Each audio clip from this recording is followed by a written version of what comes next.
All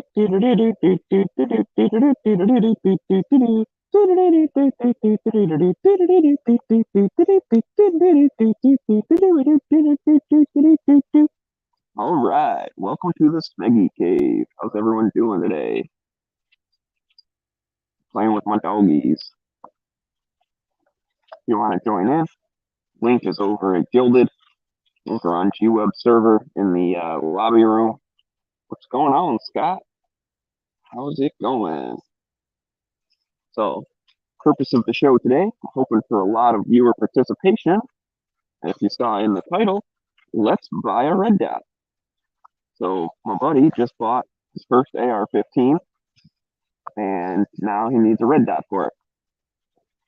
So, I am always looking for suggestions, something that he can get. And I love this kind of shopping because I get to nerd out about all sorts of different stuff, but I'm spending someone else's money. That's the best kind of shopping. Price range, probably like less than 200, I would say. Because I know the AR that he got, oh my goodness, came out with a vengeance. The AR he got was a Diamondback. It's like all pre-assembled and stuff. I think it was 450. So it's not like the rifle itself is super like high end or whatever. But that's the fun of ARs is that as he gets more money, as he saves up, he can start upgrading some stuff. That's what I love about AR-15s. I wish he would have built one. He just bought it, all together. But that's fine. Maybe I'll teach him how to build one next time.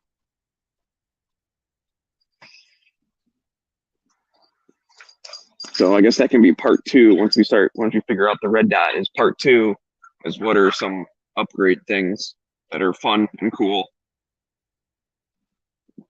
But we'll get to that later. So I'll at least give it what my first suggestion was, because it's actually what I have on my AR-15 that I built. I should say assembled. I know AK builders hate when you say you built an AR-15 because no, you didn't. You assembled one, and I get it. But I ended up getting a complete upper, and then that actually came with a Vortex red dot, and I really like it. I mean, it's not their highest end one or whatever, but the way I look at it, the one that I got, it came with the red dot, and then stainless steel barrel, and it actually came with bolt carrier too, a nickel boron coated bolt carrier, and then it did have like the standard handguard, which I have changed out, put a quad rail on it, and it's got like the regular the A2 front post and all that stuff. So, anyways, so it was kind of like basic, but then also kind of cool because of the stainless steel and everything. His is just regular barrel and whatnot. All right, so we have a suggestion here from Scott. Looking to spend about $250, get one of the 1X Primary Arms micro prism optic. Okay, I mean I'll pass that along. Do you think that the Primary Arms is worth that much? It's like one of those things. It's just kind of like scope. The way I look at it is, I know my own ability, right? So, like with the scope, I know, yes, you should spend more money than the rifle, blah blah blah, all that stuff people say, but I'm not very good. So, am I gonna notice the difference between a $500 scope and a $2,000 scope? Probably not. Will I notice a difference between a $50 one and like a couple $100 one? Yeah, I'll notice that difference. So it's that whole like, for what it's used for, it's going to be just plinking at the range. Like, I mean, I know him. He likes guns. He's into stuff. He's all for the Second Amendment or whatever, but he's not like a super gun guy. He's not a nerd about it. He's just like kind of enjoys it. It's absolutely worth that much because you get the ACSS reticle. I don't know what those mean. What does that mean? Explain it. or you can jump in and explain it. I don't know. Are you on Gilded? It's kind of like, I don't know, for people that don't know, it's kind of like Discord, but I don't know. I'm still trying to figure out why it's better. G-Web thinks it's better. Some of the other guys think it's better. So my initial ideas are it's about the same. So I'm not quite sure what makes it better. But yeah, I don't know what an ACSS reticle is. I don't know what that means. Alternating current stainless steel. Is that what it is? That'd be pretty cool. The stainless steel reticle with alternating current. I don't know what. So it has a battery and then a transformer, or a would that be a transformer? No, transformer just steps up and down voltage. What's the thing that turns DC into AC? Inverter? Yeah, so it must have an inverter to turn to AC. Radical lets you auto range. It lets you shoot out FaceTime your ballistics. It's got built-in holdovers. Radical, okay. Lets you auto range. Okay. And it lets you shoot out FaceTime your ballistics. It's got built-in holdovers. I mean, I'm all cool for built-in holdovers. I don't know how you FaceTime your ballistics. Am I just slow? This is obviously a problem with my comprehension. It's also etch. I do like etch reticles. Your battery dies, you still have an opportunity. Yes, I do like that. Um, the one my dad has an etch reticle. Crap, what the heck is that? I totally forgot about that. I forgot I helped my dad build an AR back in the day. So I built my own, and then me and him built one as like a father-son project. Oh, speech to text. Okay, yeah. So that's I get you.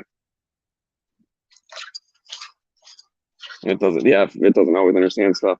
But yeah, what the heck? I forget what my dad's is, but his doesn't have holdover in that stuff. But his has like a almost like a bullseye reticle. Like there's a dot in the middle, and that lights up when you turn the red dot on. And then there's a ring around it. I think actually also lights up. So it's like a one MOA dot with like a four MOA or a six MOA like circle. So if you're just looking to whatever, like hit center mass, just put the circle over it. You don't have to take your time, like super, if you're using it for something, you just kind of put the circle over where you want. It's going to be close enough.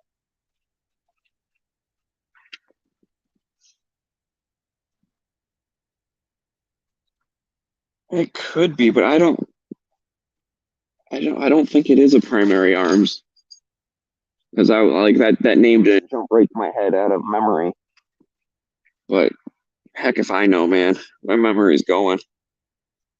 He's looking to spend around $200, get a cheap Holosun. Yeah, I suggested two things for him. I suggested the Vortex. Like I said, that's the one I have. It's nothing fancy, but it works. I know mine's like the lower end. I think it's the Strike Force. And that's actually he sent a thing like, oh, you mean kind of like this? And he sent over it's a Strike Force 2. I'm not sure what they like updated to make it the 2 versus the 1. Yeah, yeah. Too much California air. That could be. I mean, there's just anti-gun like particles floating around. They're like the oh shit, what's that Star Wars thing called? The nanochlorians or whatever. And so, anyways, they're like little nanochlorians of anti-gun floating around. So as you breathe it in, it goes into your brain, and it just deletes gun facts and stuff from your brain, so that you don't know how to do stuff.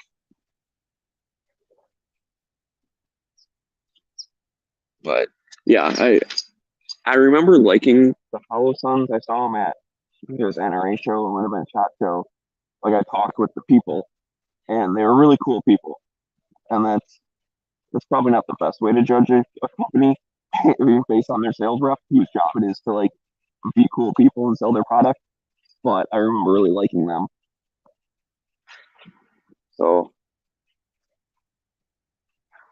but I've never owned one.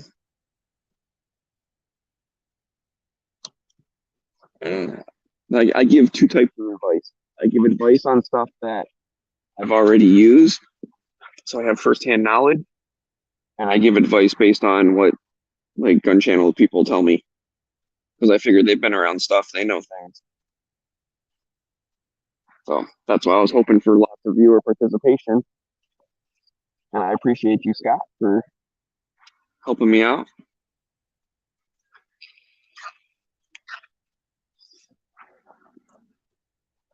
I wonder, like, let's say we can get him to go around 200 bucks, right? And he finds one of the cheap hollow suns. And he's like, yeah, these are cool. I wonder then, it's like, well, if you're already doing that much, is it worth the extra $5 or not 550 bucks and get that primary arms you were talking about? I've got a hollow sun 510C, pretty slick optic, but they're about 3 out of 350. Oh, about 300 to 350. I get you. Yeah, that's if I had to guess. I mean, I don't know. Maybe he wants to spend a shit ton of money like on his optics. But if I had to guess, knowing him, he just wants something that's going to work and be good enough. If that's a classification. If you have like airsoft crap, okay, good, good enough, and like awesome. Like if those are the ranges, I don't know. He's in the good enough range. I mean, actually, good enough is probably better than good. Or hang on.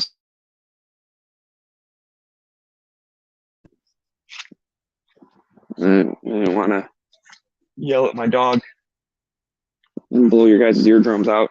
He likes to go underneath that tree back there and drop his toy and then dig for it, kicking the dirt all over the place. He's not trying to bury it. He's just trying to like pick the toy back up. Yeah, I personally wouldn't spend anything under 150 bucks for a red dot, and you start getting into some questionable quality. Yeah, I agree with that. I'm trying to remember what. Shoot, you just sent me the link earlier today. I think that the Vortex Strike Fire was like 160 or something like that. I think that's what it was. It's also hard because I'm trying to remember back, like, prices when I built mine, which is, shoot, when the heck was that? 5 years ago, 6 years ago, something like that. I don't really know exactly. But either way, like when I built that, like I know those prices are in my head.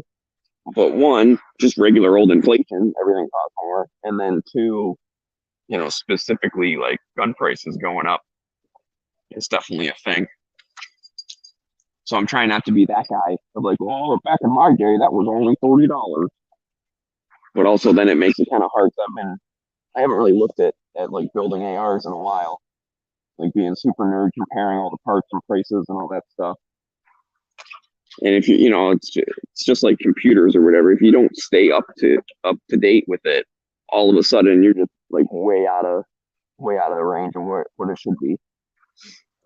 Check PSA. They sometimes have SIG optics. They're decent red dots. Yeah, I saw a SIG red dot. Where the heck was it? But I want to say the thing was like, what was it? It was like 80 bucks or something. It made me really be like, wait, what? So I don't know if that was like a super good deal, but to me personally, maybe go like, oh wait, are SIG optics crappy? Like, are we in the what's that brand of scope that's always like 50 bucks at like Walmart? Bushnell's, is that the crappy one? But like I wondered, like, are we in that kind of territory? A SIG MRS red dot paid around 100 bucks, pretty decent. Let's have some bloom in the dot. But for a range optic is fine. Yeah, yeah. It's not like the dude's trying to point, again, 200-yard shots and get quarter-inch groups or whatever. So a little bit of bloom in the dot it's still right good enough. That's going to be my word of the day. If you put the dot over the piece of paper and it hits somewhere in the middle, like that's good. That's what you're aiming for.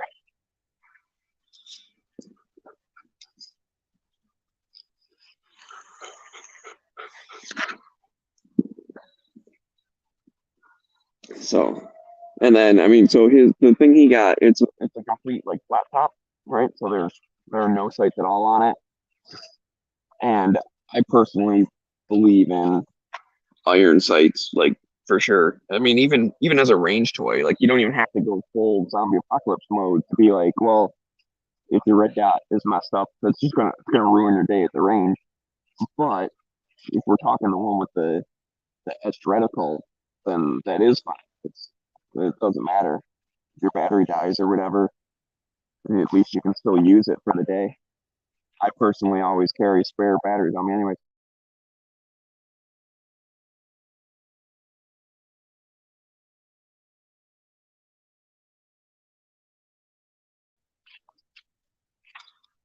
Come on, man.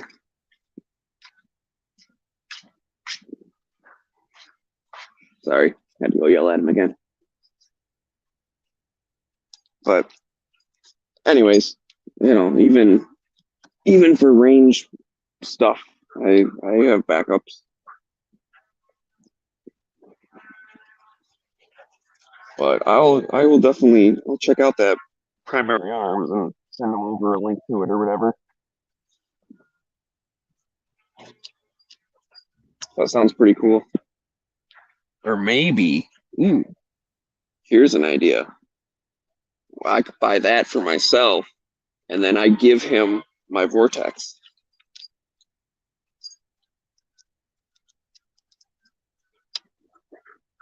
Just buy cheap UTG flip up sites as backups. At this point, Magpul's way overpriced. Yeah, I mean, I'm with you on that. I'm trying to remember, I have. Oh, I think I got Ruger. I got a Ruger flip up sight, but like it was cheap and it worked. And since I have the regular A2 front post, I just needed a back sight just to flip up and then be able to use it if my red dot craps out. But my red dot doesn't have etched, so I am SOL if the battery goes or whatever. So I drop it and break it completely. Because right, I mean anything electronic can break, and it's not just a battery die. Maybe like a little wire inside gets messed up or something, or the power button, the wire disconnects, gets unsoldered or whatever. So you always got to think about that kind of stuff.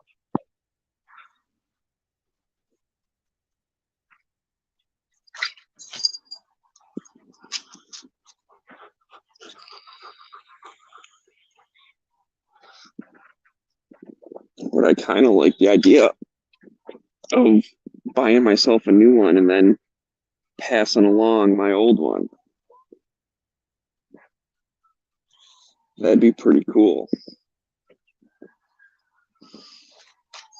I'll think about that. I will think about that. Because, like I said, I mean, I don't 100% know how much money he's got to spend. But I just know, I mean, he's got a family and stuff. And judging by, like, the rifle and stuff that he bought, I know that he was looking for somewhat budget friendly. Not the cheapest in the world, but, what did I say, 450 or something? It's pretty, I mean, it's basic. It works.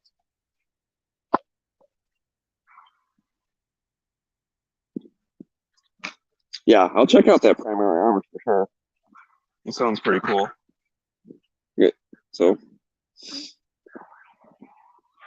and then we were joking back and forth. We were texting today. He was asking me about it, and he went on Amazon and he fell down the rabbit hole of all of like I'm gonna call it airsoft crap. But there was a red dot with a green laser and like Picatinny rails on the red dot to like add more stuff to it. And the thing was $50. I don't even know what brand it was, but I'm like, yeah, dude, you don't want that. And he just started laughing. He's like, yeah, obviously. And then we started trying to think of what would be the most ridiculous optic setup. and I think I found it. So the first thing was put a carry handle on, a detachable carry handle.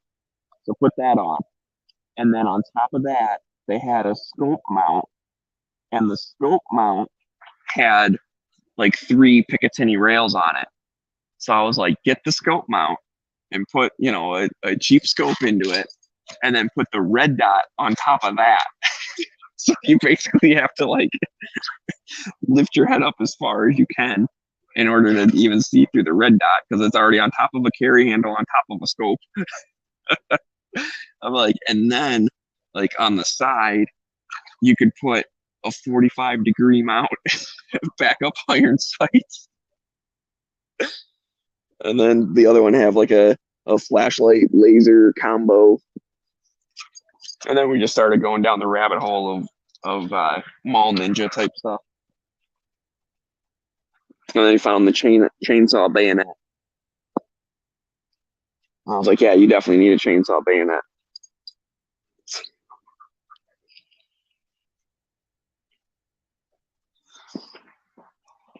So that kind of gets into part two of the question. And maybe I'll go back and reiterate if we get some other people jumping in and commenting. I'll ask them their opinion as well. But right now, it seems like I'm just talking to Scott.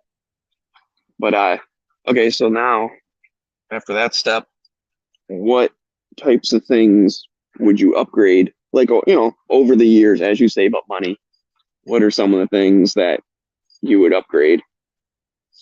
And I'll go first.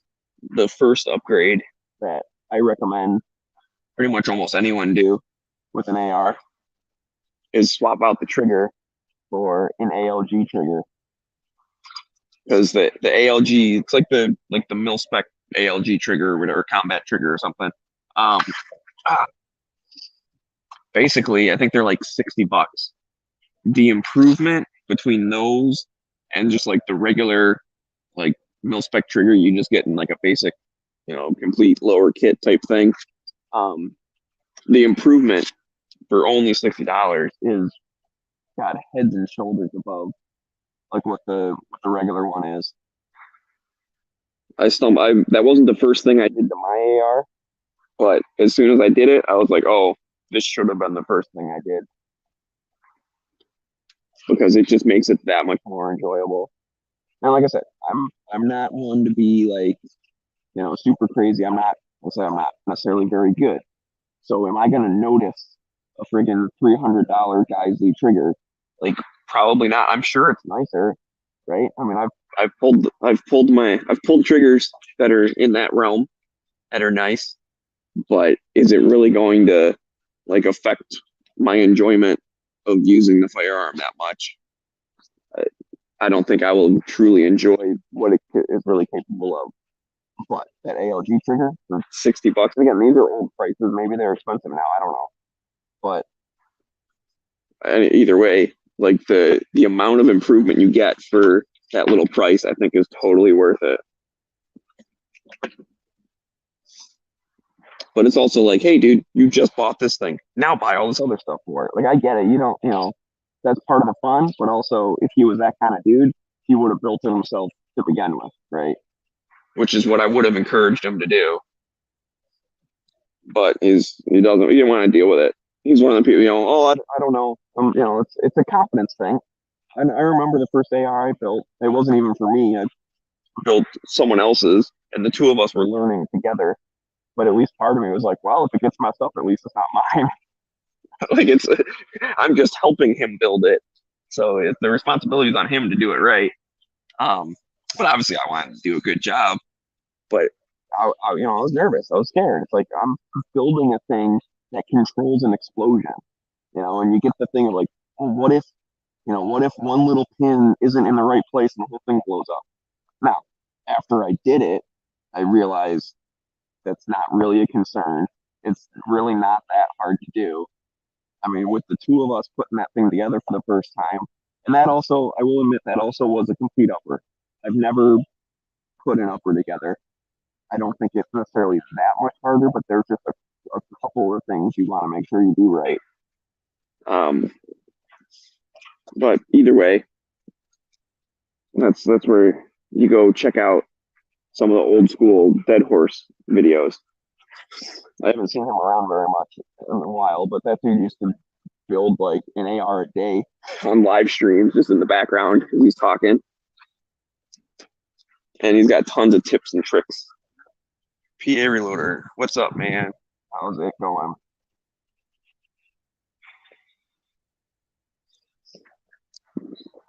So we're talking AR-15 upgrades. My buddy just bought one, like a full complete one. He needs to get a red dot for it because it's like a flat top, like a rail on top. It didn't come with any sights. And he's just going to want a red dot. I mean, I'm going to talk him into getting irons as well, but we'll start with just getting them so that he can go to the range and have fun with it. And then second part of that question is upgrading it. That's where we're riffing on. But anyways, go back to my little story. Yeah, once I put that first one together, the two of us not having ever done it before, but obviously we looked up how to do it and stuff first. But I think it maybe took us an hour to like put the whole lower together, and then obviously slapping on the upper is just a couple pins because that's meant to come apart. So that part was easy as heck. Slide in a bolt carrier, group charging handle, you're done. So once I did that, the mystery was out of it, and then I was like, oh, okay, it's not rocket surgery here. It's not brain science.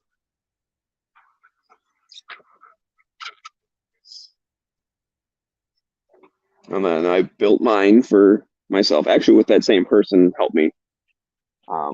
But it was all the parts that I built or that I bought and picked out and put all together. And then me and my dad built one with the stuff he picked out with me helping. And then we put it together. So I've built 3 so far in my life. All of them still work. None of them have killed anyone. So I guess I don't know how to do it. I broke it because according to the news, the guns are evil, but none of the ones I built are evil. So I must have missed that. I didn't put the evil spring in. I dropped it on the floor. All 3 times I dropped the evil spring on the floor, so I just didn't put it in.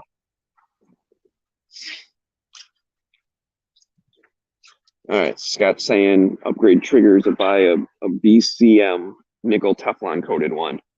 The same as the AJL and usually cheaper. Okay, I don't think I've ever used a BCM trigger. But if it's similar to the ALG, I mean, like I said, I very much enjoy the ALG. I think that's bang for buck type thing. That's one of the best upgrades you can do. You can take a bottom of the barrel, I don't even know of a brand, right? Whatever. Name your budget build. I don't know. Pre-built PSA or something. I don't know. Whatever. Some Frankenstein thing. You buy that thing, slap in a new trigger, and you got yourself a $600 or $700 rifle for $400, $350, and then plus the upgrade. So, anyways, yeah. But yeah, I'll tell them to check out the BCM as well. ALG. Oh, ALG makes it for BCM? Well, that's interesting. So they make their own.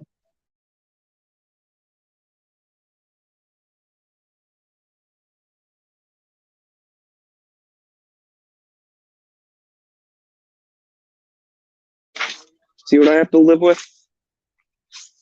Sorry, that's why I'm muted, because I didn't want to blow your guys' eardrum out. But he drops his toy in there, and then he digs it and makes a big hole. And it's always right there. I don't know why that spot is so special. But anyways, yeah, so ALG makes their trigger, but then they also make the same one and slap a private label kind of thing, slap a BCM label on it. Which is weird because ALG is a subsidiary of Geisley. So it's like, what, are all triggers? They're all the same company now. There's only one trigger manufacturer. I wonder, though, if you say it's normally a little bit cheaper, I guess, I mean, it could just be brand recognition type of thing. But also, one of the things that, I don't want to say it bugs me, but it's something to take note because you'll hear people say like, "Oh, well, like there's only there's only like two foundries that make lowers or whatever." Like, so just get whatever company you want because it all comes out of the same forger.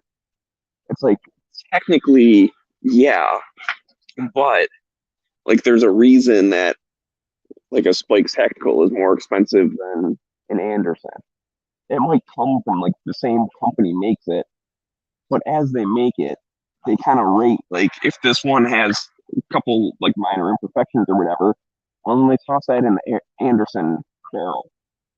Or it's just that like Spikes or whatever does more finishing work before it goes out to the final customer. So yeah, they got it from the same forge, but then they do stuff to it to like smooth it out or do a different coating on it or whatever.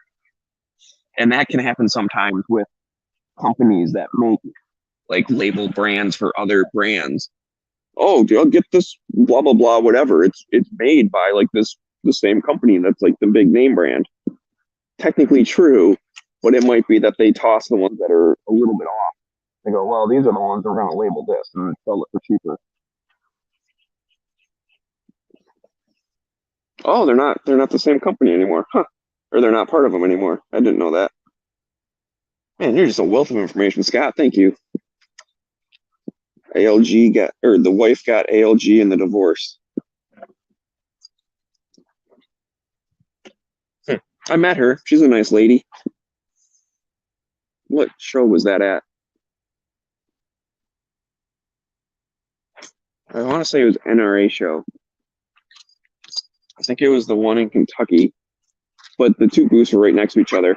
And we were hanging out, talking to people or whatever. And there was some lady, and she was talking about triggers. I was like, "Ah, these are cool, blah blah blah, whatever."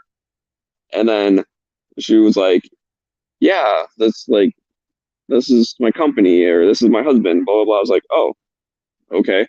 The owner of the company is like hanging out at NRA show, like being a salesman. That's interesting. But I'm pretty sure I met that lady.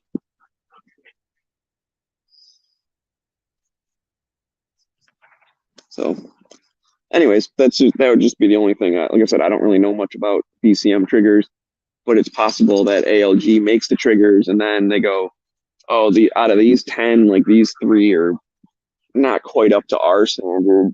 These will be the ones we'll slap BCM on, and that's why they're a little bit cheaper. But I mean, I could be wrong. I'm not saying that it is right. I'm full disclosure. I have absolutely no idea, but I do know that happens in other industries. Because like there's a couple like chemical manufacturers or whatever, and it's like, oh, it's all the same thing. It comes from the same factory.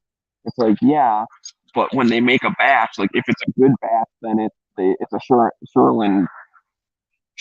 Sherwin Williams brand, and if it's like a kind of a crappy batch, then they slap on some like you know house house brand Eco paint or whatever. So it's like technically, yeah, it comes from the same factory, but it's not the same quality.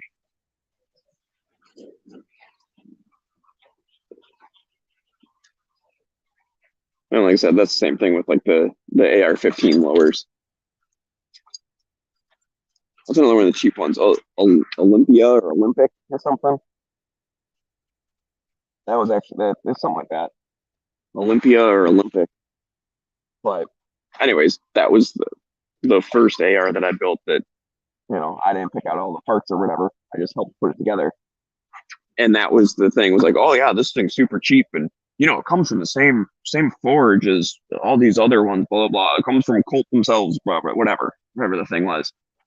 But when we were putting the thing together, like the finish was rough, and like we had to like kind of pre-drill all the holes for the pins, just kind of clean them up because when the first pin we tried to put in, like it was not going because there was a big buildup, big glob of the coating inside. And then the second one I built, I have a Spikes tactical lower because I'm a nerd and I have the honey badger. And I know it's probably not worth it just to have a funny meme on the side of your AR, but screw you, I don't care. That's what I got. And that thing put together like butter. Like it was night and day different compared to the other one. Theoretically, it came from the same place. Like it should be the same quality, but it's not because the different companies finish them differently.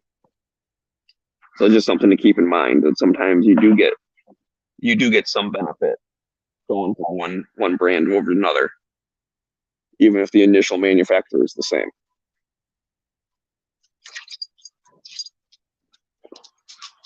Also, that being said, my spikes isn't worth how much I paid for it. I'm be completely honest with that, but I like the fact that I have a joke on the side of it because I'm a nerd. And Honey Badger don't give a shit. And if I had a third pin, I could flip my safety to the don't give a shit mode. But I don't have a third pin. So it just goes between no bullet and bullet.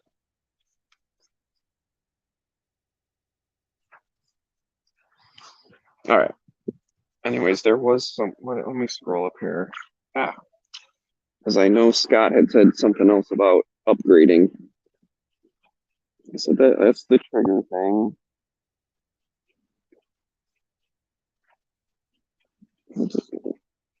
I thought it was something about like, was it ambi charging handle or something? Oh, there we go. Yeah, I usually upgrade the charging handle to be an ambi charging handle.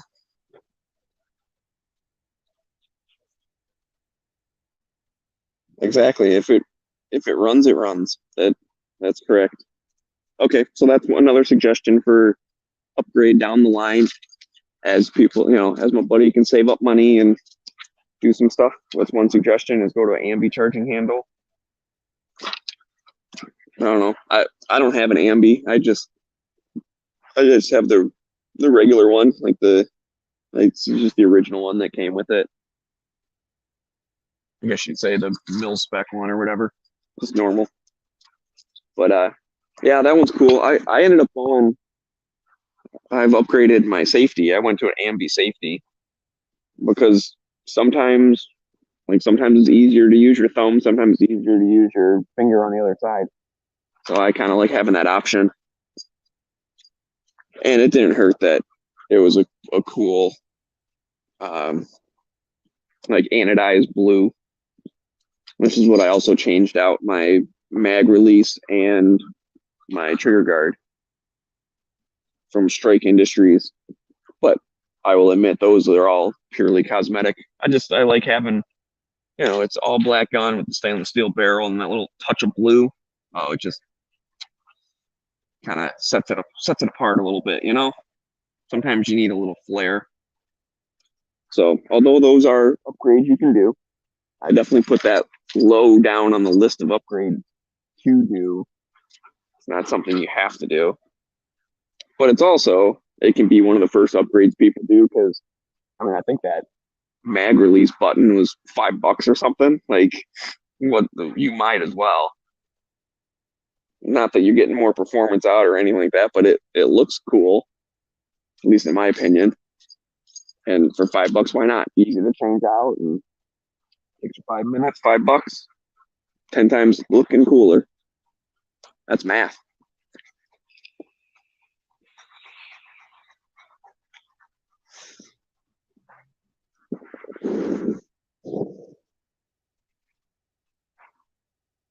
Oh, hey, buddy.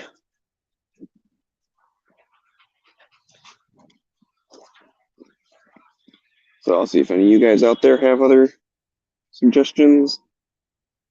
Also, a reminder, the link to join is over in the Gilded server. So it's on GWeb, just in the main lobby. If you want to jump in, or I guess, I know you people. If you want a link, I'll post it in the chat if you want to jump in. Just let me know. Just ask for it. I'm not going to put it out unless someone asks for it, because then I get that weirdo who always tries to come in. Pastor John. In case any of you were curious, there's a troll. He's got a camera and everything. He's a regular person. He sits there. Hey, can I come in? Look, I'm not a bot. I'm a real person. Look at me, blah, blah, blah. And then he shows some weirdo thing on his screen. So I don't ever let people in unless I really know who the heck they are.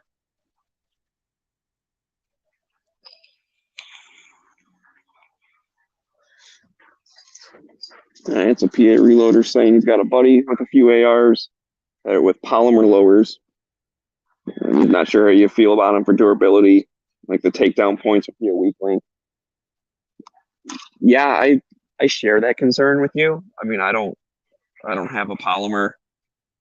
I'm sure there's plenty of people out there that go, "Oh, mine runs great. It's awesome." Blah blah blah, and that's fine. But for me personally, I don't think it's you're like saving that much either weight or price wise to make it worthwhile. Um, and yeah, I think those points as well as like the part that goes up that holds the buffer tube, like you're threading in a buffer tube into like a plastic piece, and the stress is like going backwards every time that bolt carrier comes back. It's compressing that spring and moving that buffer inside the buffer tube, like bouncing off the back and pushing back forward. And every time it does that, it's like taking a metal tube pulling against polymer threads. And that just, I feel like it's going to want to like kind of back itself out because as that spring pushes off, it pushes against the back and it pushes against the bolt carrier. Now it's not moving 20 pounds or whatever, but it's still moving force and trying to like, it's trying to pull that buffer tube off of the lower. So I feel like that's the biggest weak point. As well as I guess if you, especially too, if you had it taken apart and you drop the lower off the table and it lands right down on like where the takedown pin is or something, or where the pivot pin, it could chip that ear off super easy. I think. I don't know.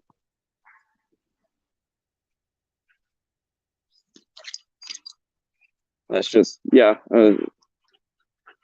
So if anyone asks my personal opinion, I would say don't get a polymer lower. That being said, if someone wants to give me one, I'm not gonna throw it away. Like, okay, I'll put one together.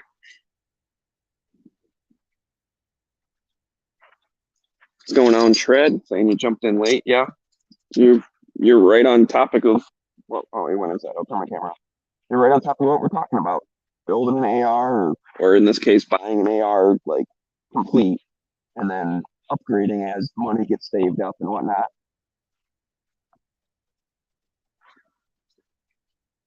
All right, that's cool. What's up, G Webs? He's watching but not listening. That's cool. Whatever. Thanks for watching.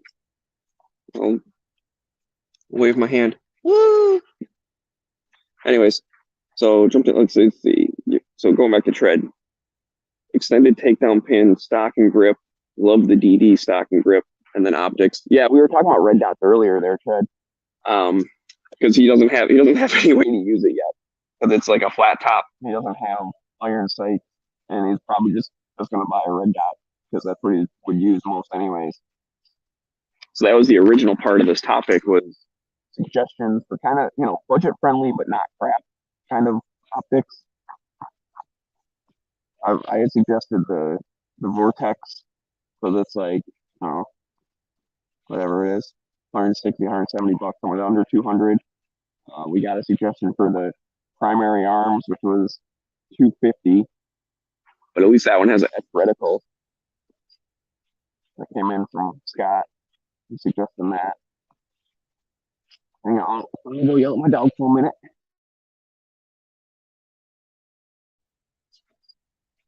Come on, get out of there. Let's deal with it. It was already bigger. Let's just kick it back in.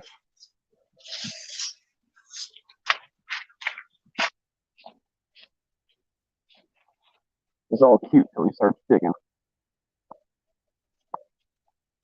Which is weird, so I mean, I throw it to him if he brings it back. It's not like I'm not throwing it. Yeah, and then we also got a suggestion of changing the charging handle to Omni.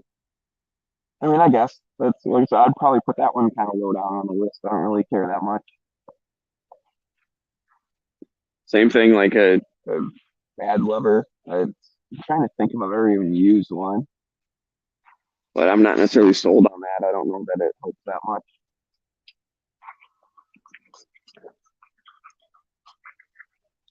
I guess some people swear by them, but I don't know. My first upgrade, like I mentioned earlier, was the do the trigger something decent, but not super expensive, like an AOG or the just learned BCM, and then cosmetic stuff. That's the route I went. because, like I said, the first thing I did was change out the handguard. Although I think I kind of want to change that because at the time, so I changed it to a quad rail. So I'm like, cool, I can attach a bunch of stuff to it. But I, I'm not a huge fan of like the look of a quad rail, and I'm not necessarily putting a bunch of stuff on it. I do have a forward grip that has like a bipod that pops out. It's nothing fancy. It's kind of a cheaper one, but I'm shooting off a table. At least I like being able to just pop those out and rest it on it. It works okay.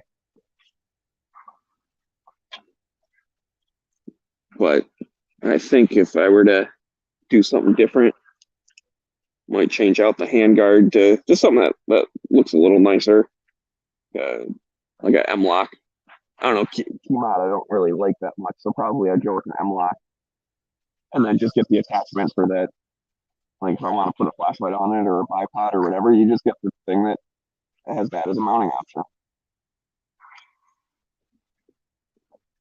The quad rail is a bit bulky, and then sometimes if you're not like if you're holding it like at a different spot, like those rails can kind of dig in your hand a little bit. So if I'm not using the foregrip, I actually have a rail cover that just kind of makes it smoother to hold on to. Now I got that as a like a swag. I think I won a giveaway on a podcast that had crap. What's his real name? It's a competitive shooter, but like he goes by his handle or whatever is Nubs because his like he was born with his hands kind of messed up. But he's like, I don't care. I'm still going to be a competitive shooter. And he's a cool dude. But anyway, so I have this like rail cover that just says Nubs on it. It has a little logo, which like kind of looks like a thumbs up, but also like that's kind of how his hand is. Like that's he doesn't have fingers or whatever. But man, cool dude. Like I don't even know. I haven't seen him posting stuff in a while. I don't know if he's still competing. But to be like, yeah, my hands are all messed up. I'm gonna be a competitive shooter anyways. Like I'm gonna make it work. He has to modify all his stuff to be able to work. But like he shoots three gun. Like it's not even just like handguns or just rifles or whatever. Like he shoots all three. He runs like three gun with all this like modified stuff.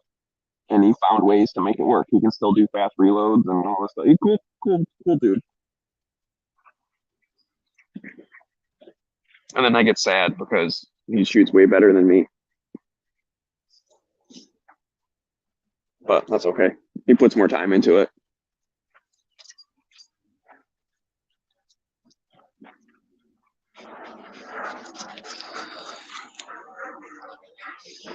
I guess jump into that comment again. Thread the stock and grip. Um, I'm not 100% sure what kind of stock he has on it. I'm guessing it's Magpul furniture because I know the pistol grip is a Magpul. It's the one that's got like the little compartment door. Because he was like, he sent me a picture of it. He's like, dude, this thing's hollow. I didn't even know it had like a little door in it. And I was like, yeah, you can keep snacks in there. M&M's melts in your mouth, not in your pistol grip. Put little candies in the thing.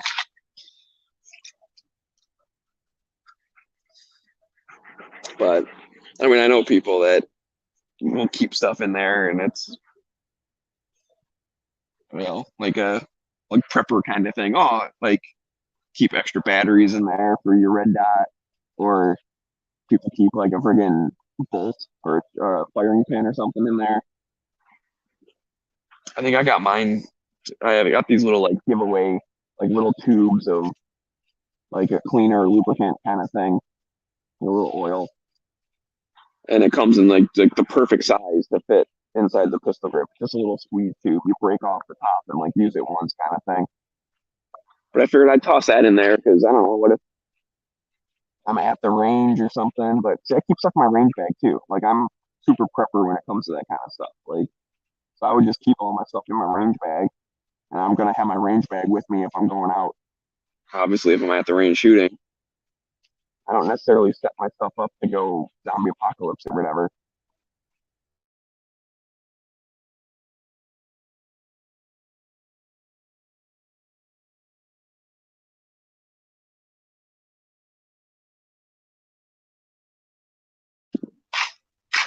But anyways, I mean, I get that point. Like I go back and forth. Half like half of me is like prepper, and I mean I say zombie apocalypse just because it's kind of a fun way to think about it. But we all know it could be anything, right? You're prepping for whatever is going on. Um, but either way, so like half of me goes, yeah, that kind of stuff's a good idea.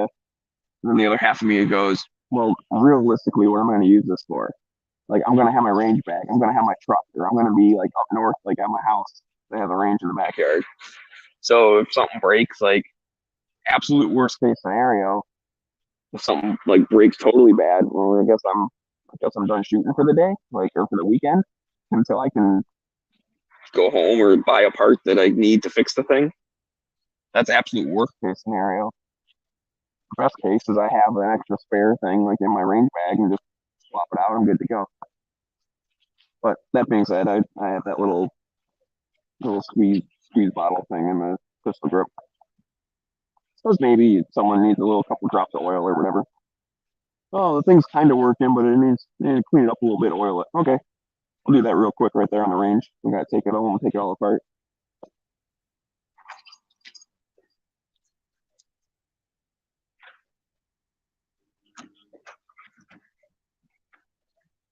So I don't know, not really seeing some more suggestions. I appreciate you guys jumping in and helping me brainstorm and giving me some good ideas.